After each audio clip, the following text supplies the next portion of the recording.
মণিপুর নামে এক গ্রামে বিমল, তার বউ সরলা আর 5 বছরের ছেলে বিল্টুকে নিয়ে থাকত। বিমল গ্রামের এক পাওভাজি ঠেলায় কাজ করত, যেখানে সে পাওভাজি বানাতো আর সব এঁঠো বাসনগুলোও ধুতো। পাওভাজির মশলা আর পাওভাজি সব বিনয়ই বানাতো, কিন্তু এত খাটার পরও তার মালিক তাকে অনেক কম টাকা দিত। আরে তোমার মালিককে বলো যে এখন তো তোমার মাইনেটা একটু বাড়িয়ে দিক। প্রতিদিন শুধু 100 টাকা করে ধরিয়ে দেয়। এই সময় 100 টাকায় আর কি হয় বলো তো? দুবেলা খাবারও হয় না এই কটা টাকায়। বিট্টু এখন বড় হচ্ছে, ওর পড়াশোনার খরচা তো আছেই, বলো সেটা তো করতেই হবে। আমি কি করব বলো? কতবার মালিককে বলেছি যে আমার মাইনেটা একটু বাড়িয়ে দিন, কিন্তু প্রতিবারই উনি কিছু না কিছু বাহানা দেয়। বলে, তুই কি বা করিস পাওভাজি বানানোর জন্য? আমি তোকে আর কত টাকা দেব? ঠেলা তো আমারই, আর এই সব জিনিস তো আমি আমার টাকা দিয়েই কিনে নিয়ে আসি। এটা কিরকম কথা হলো? যদি ঠেলায় তুমি কাজ না করো তাহলে উনি জিনিস নিয়ে আসবেই বা কি করে? আজ তুমি সোজাসুজি বলে দেবে ওনাকে, এক তোমার মাইনে বাড়াতে, না হলে তুমি অন্য কোথাও কাজ খুঁজবে। সরলার কথা শুনে কাজে গিয়ে বিনয় তার মালিকের সাথে কথা বলে, কিন্তু তার মালিক প্রতিবারের মতো এবারও সেই রকমই কথা বলে। দেখুন মালিক, আর এরকম চলবে না। যদি আপনি আমার টাকা না বাড়ান তাহলে আমায় বাধ্য হয়ে কাজ ছাড়তে হবে। আরে তাহলে ছেড়ে দে না, আমাকে ধমকি দিচ্ছিস? যত টাকা আমি তোকে দিই তত টাকায় আমি অন্য কাউকেও রাখতে পারবো। এতে আমার কাজ কি আর বন্ধ থাকবে? কাজ তো সব সময় এইভাবেই চলবে। একজনকে কাজ থেকে বের করব, অন্যজন ঠিক চলে আসবে। চল বেরো এখান থেকে। বিনয়ের মালিক বিল্লু বিনয়কে কাজ থেকে বের করে দেয়। তারপর বিনয় পুরো দিন অন্য কাজের খোঁজ করে, কিন্তু সে কোথাও কাজ খুঁজে পায় না। তাই সে সন্ধ্যায় অস্থির হয়ে বাড়ি ফিরে আসে। কি হলো গো, এই রকম উদাস কেন হয়ে আছো? তোমার মালিক কি তোমার মাইনে বাড়ায়নি নাকি? এটা তো আমি আগেই জানতাম যে উনি আমার মাইনে বাড়াবে না। ওখান থেকে তো উনি আমাকে ধাক্কা দিয়ে বের করে দিল। কিন্তু তার থেকে বেশি খারাপ খবর যে আমি আর অন্য কোথাও কাজ পেলাম না। যেটুকু কাজ ছিল তাও চলে গেল। চিন্তা করো না গো, আজ কাজ পাওনি তো কি হয়েছে, কিছুদিন পর ঠিকই কাজ পেয়ে যাবে। তুমি এই রকম ভাবে ভেঙে পড়ো না তো। সরলা বিনয়কে বোঝায়। তারপর তারা রাতের খাবার খেয়ে ঘুমিয়ে পড়ে। পরদিন বিনয় আবার কাজ খুঁজতে যায়, কিন্তু সেদিনও সে কোনো কাজ খুঁজে পায় না। এইভাবেই কিছুদিন সে কাজ খোঁজে, কিন্তু বিনয় পাওভাজি বানানো ছাড়া আর অন্য কোনো কাজ পারতই না। এই জন্য কেউ তাকে কাজেই রাখে না। জীবনে যদি পাওভাজি বানানো ছাড়া আর অন্য কিছুও কাজ শিখে রাখতাম তাহলে আর এই দিন দেখতে হতো না। যেখানেই যাই সবাই একই কথা বলে যে আমি পাওভাজি ছাড়া অন্য কিছু পারি। পাওভাজি বানিয়ে আমার ঘর চলবে না, কাজ করতে হলে অন্য কিছু কাজ শিখতে হবে। আরে এটা কিরকম কথা বলো তো? হাতের কোনো কাজ জানলে সেটা করেই কোনো মানুষ খেতে পারবে। এতদিন তো তুমি ওই মালিকের ওখানেই পাও ভাজি বানাতে, আর তাতেই ওনার এখনো চলছিল। তাহলে তুমি ভাবো, তুমি এত সুন্দর পাও ভাজি বানাতে জানো, এটাতে কি আমাদের সংসার চলবে না? আমি তো বলছি তুমি তোমার পাও ভাজির কাজ শুরু করো। তোমার হাতের পাও ভাজি সবার খুব পছন্দের, আর এই পাও ভাজি বানিয়েই তোমার দেখবে ভালোই কাজ চলবে। এই কথা তুমি ঠিক বলেছ, কিন্তু নতুন কাজ শুরু করার জন্য অনেক টাকা লাগবে। আমার কাছে অল্প কিছুই টাকা আছে। নতুন ঠেলাও কিনতে হবে, আর ঠেলার দাম তো অনেক। পাও ভাজি দোকানের জন্য যে নতুন ঠেলাগাড়ি লাগবে এমন তো কোনো কথা নেই। তুমি না কিছুদিনের জন্য একটা ঠেলাগাড়ি ভাড়া নাও, আর যদি তোমার কাজ ভালো চলে তাহলে কিছু সময় পরে ওই ঠেলাগাড়িটা আমরা কিনে নেব। আমার কাছে যা টাকা আছে সেই টাকা দিয়ে তুমি ঠেলাগাড়ি ভাড়া নাও এখন, বুঝলে? তাড়াতাড়ি গিয়ে পাও ভাজি বানানোর সব জিনিসপত্র নিয়ে এসো, তারপর কালকের বাজারে পাও ভাজি বিক্রি করতে যাব। ঠিক আছে। বিনয় গিয়ে পাওভাজি বানানোর সব জিনিস কিনে একটা ঠেলাও ভাড়া করে নিয়ে আসে। পরদিন সকালে দুই স্বামী স্ত্রী মিলে পাওভাজি বানানোর সব জিনিস গুছিয়ে ফেলে কিছুক্ষণেই বিনয় পাওভাজি বানানোর মশলাও তৈরি করে ফেলে। ব্যাস হয়ে গেছে কাজ, বাকি কাজ তো ঠেলায় গিয়ে করতে হবে। ঠেলার ওপর পাওভাজির মশলা আর বাকি জিনিস রেখে বিনয় তার ঠেলা নিয়ে বাজারের দিকে বেরিয়ে পড়ে। বিনয়কে তো লোকেরা আগে থেকেই চিনতো, তাই তাকে বাজারে ঠেলা লাগাতে দেখে লোকেরা এমনিতেই তার ঠেলায় পাওভাজি খেতে চলে আসে। কি ব্যাপার বিনয় ভাই, আপনি কি পুরনো ঠেলায় কাজ ছেড়ে দিয়েছেন নাকি? আর কি বলবো দাদা, মালিককে মাইনে বাড়ানোর কথা বলেছিলাম, তাই উনি আমাকে কাজ থেকেই বার করে দিয়েছে। আর অন্য কেউ আমাকে কাজই দিল না। কাজ ছাড়া তো সংসার চালাতে পারবো না, এই জন্যই পাওভাজির ঠেলা খুলে ফেললাম। খুব ভালো ভাই, এমনিতেও কারো অধীনে কাজ করার থেকে নিজের কাজই শুরু করা ভালো। সে তো আপনাকে মাইনে অনেক কম দিত, এত টাকা কামানোর পরও তার মন থেকে লোভ যেত না। ভালো হয়েছে যে আপনি আপনার আলাদা ঠেলা খুলেছেন, এখন আপনার কামাইও বেশ ভালোই হবে। সৃষ্টিকর্তার ইচ্ছায় যেন এমনই হয় দাদা। ধীরে ধীরে বিনয়ের ঠেলায় গ্রাহকদের ভিড় লাগতে শুরু হয়। ওইদিকে বিনয়ের মালিকের ঠেলাও সেখান থেকে একটু দূরেই ছিল। আজ বিনয়ের মালিকের ঠেলায় কেউ যাচ্ছিল না, সব লোকেরাই বিনয়ের ঠেলাতেই পাওভাজি খেতে যাচ্ছিল। আজ সব লোকেদের কি হলো? কেউ আমার ঠেলায় পাওভাজি খেতেই আসছে না। আরে দাদা, আজ তো তাও আপনার ঠেলায় পাওভাজি খেতে আসছে, কিন্তু কাল থেকে তো তোমার ঠেলায় কেউ আসবে না। এখনো তো সবাই জানে না যে বিনয় এখন নিজের পাওভাজির দোকান খুলেছে। কাল যখন বাকি লোকরাও এই ব্যাপারে জানবে, তারাও বিনয়দার কাছে পাওভাজি খেতে চলে যাবে। পাওভাজির আসল স্বাদ তো বিনয়দার হাতেই। আপনার বানানো পাওভাজি একদম ভালো হয় না। ওই, তুই আমারই ঠেলায় দাঁড়িয়ে পাওভাজি খাচ্ছিস আর আমারই সামনে আমার বদনামি করছিস? এতই যখন খারাপ লাগে তো তুই আমার বানানো পাওভাজি খাচ্ছিস কেন? রাখ ওটা এখানে আর যা এখান থেকে। বিল্লু ওই লোকটার হাত থেকে পাওভাজির প্লেটটা কেড়ে নেয়। এ কেমন দুর্ব্যবহার! আমি তো জানতাম আপনার শুধু পাওভাজি খারাপ হয়, এখন তো দেখছি আপনার ব্যবহারও ভালো না। আমি তো আপনার ঠেলায় এই জন্য এসেছিলাম যে আপনার ঠেলায় পাওভাজি খাওয়ার জন্য কেউ ছিল না, কিন্তু আজকের পর আমি আপনার ঠেলায় আর কখনো আসবো না। ওই, তুই ধমকি দিচ্ছিস? যা, আসিস না। তুই একটা গ্রাহক আমার ঠেলায় না আসলে আমার কোনো ফারাক পড়বে না। 1-2 দিন ওর পাওভাজি খাবি, তারপর ঘুরে ফিরে আমার কাছেই আসতে হবে। দেখি কতদিন ওর ঠেলা চলতে পারে।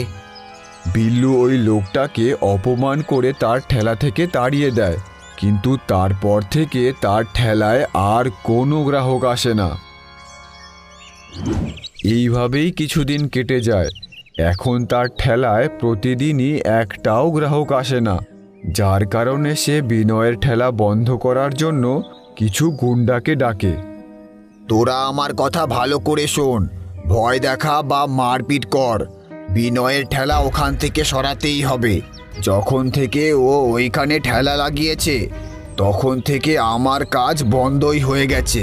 আর যদি তাড়াতাড়ি ওখান থেকে না সরাই তাহলে আমার কাজ পুরোপুরি বন্ধ হয়ে যাবে।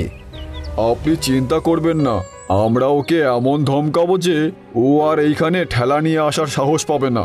ওই দুটো গুন্ডা বিনয়কে ধমকানোর জন্য বিনয়ের ঠেলার কাছে যায়। শোন রে, কাল থেকে তোর এই ঠেলা এইখানে যেন না দেখি, আর আমরা যদি আজকের পর থেকে ঠেলা এখানে দেখি তাহলে তুই আর তোর ঠেলা বাঁচবে না, আর তোকে মেরে মেরে আমরা তোর অবস্থা খারাপ করে দেব।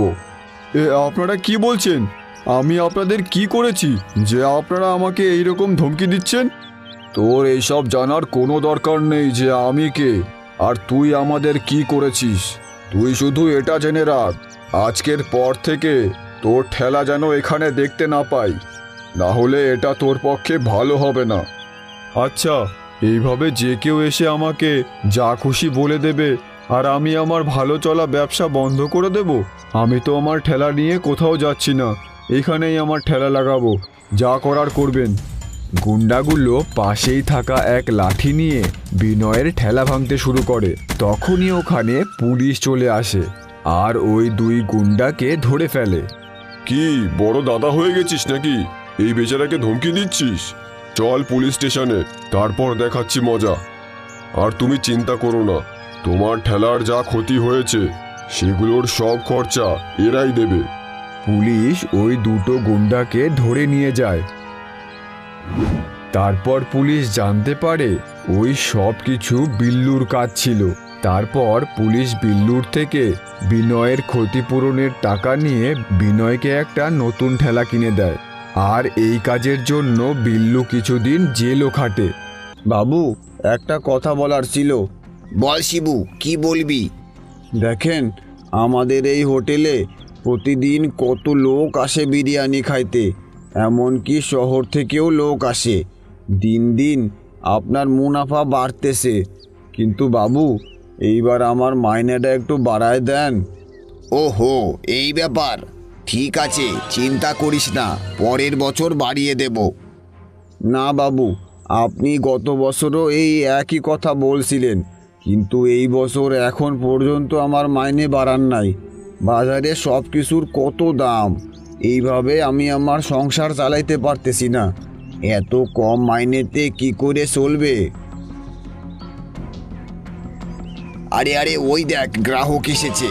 যা, তাড়াতাড়ি যা, আমরা পরে কথা বলছি। না বাবু, এখনই কথা বলুন। কালু যেমন তেমন করে শিবুকে কাজে লাগিয়ে দেয়। কালু হোটেল থেকে খুব ভালো কামাই করত, কিন্তু শিবুর মাইনে বাড়ানোর নামই নিত না। আর কালু এটা ভাবতো যে তার মেয়ে হওয়ার পর থেকে তার হোটেল ভালো চলতে শুরু করে। সন্ধে হয়ে গেছে, হোটেল বন্ধ করার সময় হয়ে যায়। শিবু সুযোগ বুঝে আবার কালুর কাছে যায় মাইনে বাড়ানোর কথা বলতে। সারাদিন খালি ঘুমোস হোটেলে, বল কি কারণে তোর টাকা বাড়াবো? বাবু, এই রকম বলবেন না। আগে এই হোটেলকে কেউ জানতোই না, আর আজ হোটেলে লাইন লেগে যায়। এই পর্যন্ত হোটেল পৌঁছানোর জন্য আমারও পরিশ্রম আছে। এই হোটেল আমার মেয়ের লাখে চলে, তুই কিছু করিসনি। শিবু খুব ভেঙে পড়ে, কেননা সে বহু বছর ধরে পরিশ্রম করেছে হোটেলটাকে এই অবস্থায় আনার জন্য। ঠিক আছে বাবু, আজ থেকে আপনি সব কিছু সামলান, আমি কাজ ছাড়তেছি। হ্যাঁ হ্যাঁ, যা যা, আমিও এটাই চাই। এমনিতেও তোর কোনো দরকার নেই আমার। প্রতি মাসে 15,000 টাকা দিতে হয় তোকে, এখন ওটাও বেঁচে যাবে। বাবু, আপনি অনেক লোভী আর কিপটে। যাচ্ছি আমি।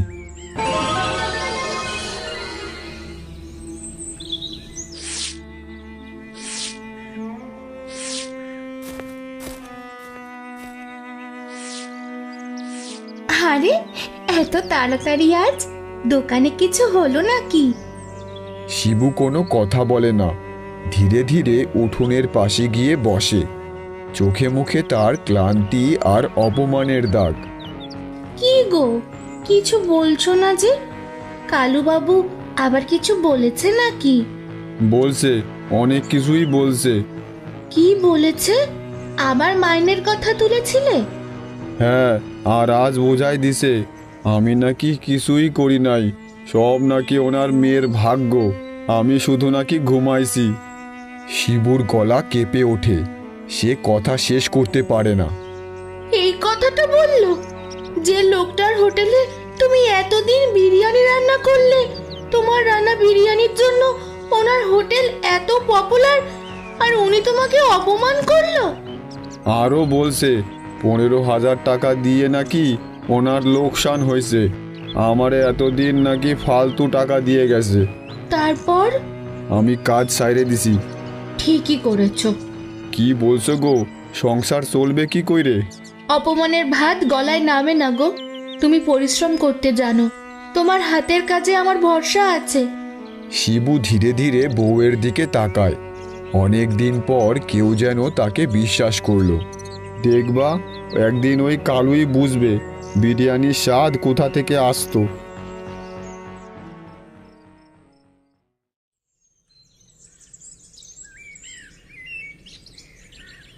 পরদিন সকালবেলা শিবু বাজারে আসে কাজের খোঁজে। শিবু আশা নিয়ে এক দোকান থেকে আর এক দোকান ঘুরছে। বলছিলাম দাদা, আপনার দোকানে কাজের লোকের দরকার হবে? আমি রান্না হিসাব সব জানি। না না, লোক লাগবো না, কাজের লোক আছে। আর তুই তো কালুর হোটেলে কাজ করতি। হ্যাঁ ছিলাম, ওইখান থেকে যারা বের করে দিছে তারে কাজে রাখলে কালুবাবু খুশি হবেন না। যা বাবা, অন্য কোথাও দেখ। শিবু মনমরা হয়ে ওখান থেকে চলে যায়। কিছু দূর একটা চায়ের দোকানে শিবু গিয়ে হাজির হয়। কাকা, এইখানে আমার একটা কাজ দেবেন? কাজ পাইলে আমার খুব উপকার হয়। কাজ জানো তো? জানি কাকা, বহু বছর হোটেলে। হোটেল বলো না, কালুবাবুর সাথে ঝামেলা করে এসেছো শুনেছি। এখানে ঝামেলা চাই না। না না, তোমাকে কাজে রাখবো না। শিবু কিছু না বলে সেখান থেকে চলে যায়। মন খারাপ নিয়ে শিবু বাড়ি ফেরে। উঠোনে শিবুর বউ রান্না করছিল। শিবুকে বাড়ি ফিরে আসতে দেখে, বুঝেছি, কোথাও হলো না, তাই তো? হ্যাঁ, কালুর নামটাই আজ আমার বোঝা হয়ে গেছে। শোনো, কাজ না পাওয়াটা হার নয়, হার হলো চেষ্টা ছেড়ে দেওয়া। কিন্তু পেটে ভাত না থাকলে সাহসও থাকে না। শিবুর বউ একটু চুপ করে ঘরে ঢোকে। সে একটা ছোট কাপড়ে বাঁধা জিনিস নিয়ে আসে। এই নাও। শিবুর বউ একজোড়া কানবালা শিবুকে দিতে চায়। এইটা কি করছো? এইটাই তো তোমার শেষ গয়না। গয়না থাকলে যদি মানুষটা ভেঙে যায়, তাহলে ওই সোনার দরকার কি আমার? আমি নিতে পারবো না। নাও, এইটা বিক্রি করো, একটা ঠেলা কেনো। ঠেলা? হ্যাঁ, তুমি যে কাজটা সবচেয়ে ভালো পারো, বিরিয়ানি বানানো। শিবুর চোখে একটু আশার আলো জাগে। দোকান দরকার নেই, নাম দরকার নেই, স্বাদ থাকলেই মানুষ আসবে। কিন্তু কালু? কালু দোকান চালায়, তুমি স্বপ্ন চালাবে? শিবু কানবালাটা হাতে নেয়। আমি কথা দিচ্ছি বউ, এই গয়না আমি আবার কিনে দেব। আমি শোনা চাই না, আমি তোমার সম্মানটা ফেরত চাই।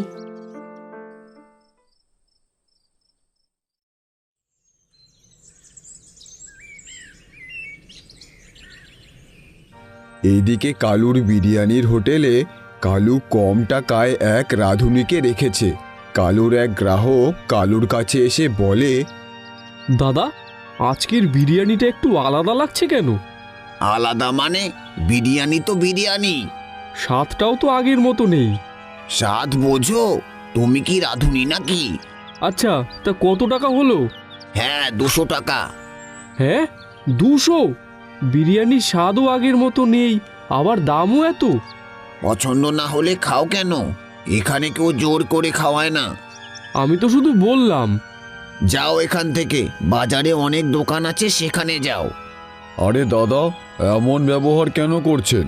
বেরোন, আপনিও বেরোন। কম দামে খেতে চাইলে রাস্তার ঠেলায় যান। দুজন গ্রাহক সেখান থেকে চলে যায়।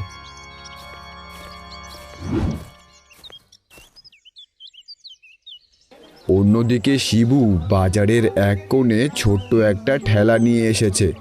হাড়ির নিচে আগুন জ্বলছে। ঢাকনা খুলতেই চারদিকে ছড়িয়ে পড়ে গরম বিরিয়ানির অসাধারণ গন্ধ। আহ, এত সুন্দর গন্ধ কোথা থেকে আসছে? নতুন দোকান নাকি? হ্যাঁ দাদা, আজই প্রথম দিন। তা দাম কত দাদা বিরিয়ানির? 100 টাকা প্লেট। বাহ, দাম তো কমই আছে। খাইয়ে দেখুন না দাদা, ভালো না লাগলে টাকা লাগবো না। দুজন একে অপরের দিকে তাকায়। আচ্ছা দাদা, আমাদের দুজনকে দাও। তারা বিরিয়ানি খায়।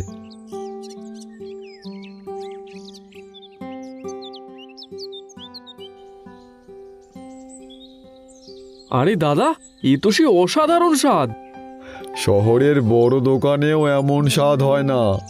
আচ্ছা দাদা, কাল আবার আসবো। আর বন্ধুদেরও নিয়ে আসবো। ধীরে ধীরে আরও লোক জড়ো হয়। প্লেটের পর প্লেট বিক্রি হতে থাকে। কিছুক্ষণ পর হাঁড়ি খালি হয়ে যায়। এক ফোঁটাও বিরিয়ানি বাকি নেই। বাহ, সব শেষ। প্রথম দিনই সব বিক্রি হয়ে গেছে। শিবুর মুখে বিশ্বাস আর খুশির হাসি।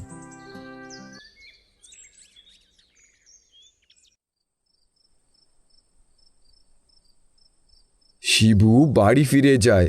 ঘরে বসে শিবু আর তার বউ আজকে বিরিয়ানি বিক্রির টাকা গুনছে। সবাই খুব ভালো বলছে, আজ প্রথম দিনই এত টাকা লাভ। আমি জানতাম। কি জানতে? আমার তোমার ওপর পুরো ভরসা ছিল। আজ বুঝলাম ভরসা থাকলে মানুষ ভাঙে না। রাতের খাওয়া দাওয়া সেরে তারা আজ শুয়ে পড়ে। কাল সকালে তাড়াতাড়ি উঠতে হবে তো। হ্যাঁ, কাল আরো ভালো করে রান্না করব।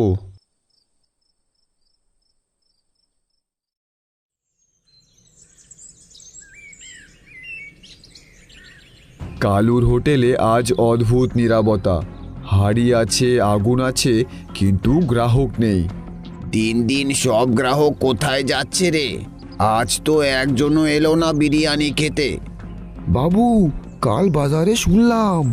কি শুনলি? ওই ওই শিবু নাকি বাজারে বিরিয়ানি বিক্রি করতেছে, তাও আবার 100 টাকায়। এই শুনে কালুর চোখ কপালে ওঠে। কি 100 টাকায়?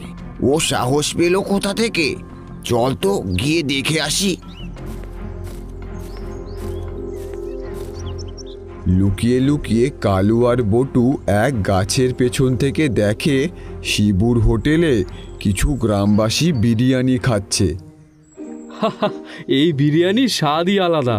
যা বলেছেন দাদা। এইদিকে কালু রেগে বলে, এই দোকান আমি বন্ধ করেই ছাড়বো, কিন্তু কি করে? পেয়েছি বুদ্ধি। সন্ধ্যা নেমে আসে। গ্রামের কাঁচা রাস্তা ফাঁকা। দূরে একটা দুটো কুকুরের ডাক, বাতাসে নিস্তব্ধতা। শিবু একা একা খুশি মনে বাড়ি ফিরছে। কাল আবার সকাল সকাল বাজারে আসতে হবে। উপরওয়ালার দয়ায় ব্যবসাটা বেশ ভালোই চলতেছে। হঠাৎ গাছের পেছন থেকে দুজন লোক বেরিয়ে আসে, মুখে কাপড় বাঁধা। এরা ছিল কালু আর বটু। শিবু কিছু বোঝার আগেই এটাই সুযোগ বাবু। একটা লাঠির আঘাত আর একটা লাঠির আঘাত। শিবু মাটিতে লুটিয়ে পড়ে, চোখ ঝাপসা হয়ে আসে। শিবু বেহুশ হয়ে যায়। কালু আর বটু দ্রুত শিবুর ঠেলার দিকে যায়। তাড়াতাড়ি কর, কেউ আসার আগেই এখান থেকে পালাতে হবে। দুজনা ঠেলা ঠেলতে শুরু করে। এমন সময় কিছু দূর থেকে একজন লোক সব ঘটনা দেখে ফেলে। এই এই কি হচ্ছে ওখানে? চিৎকার শুনে কালু আর বটু ভয় পেয়ে যায়। বাবু, কেউ দেখে ফেলেছে। তাড়াহুড়োয় দৌড়ানোর সময় কালুর মুখের কাপড় খুলে পড়ে যায়। আরে, এ তো কালু! লোকটা পরিষ্কার চিনে ফেলে। কালু আর বটু ঠেলা ফেলে অন্ধকারের দিকে দৌড়ে পালিয়ে যায়।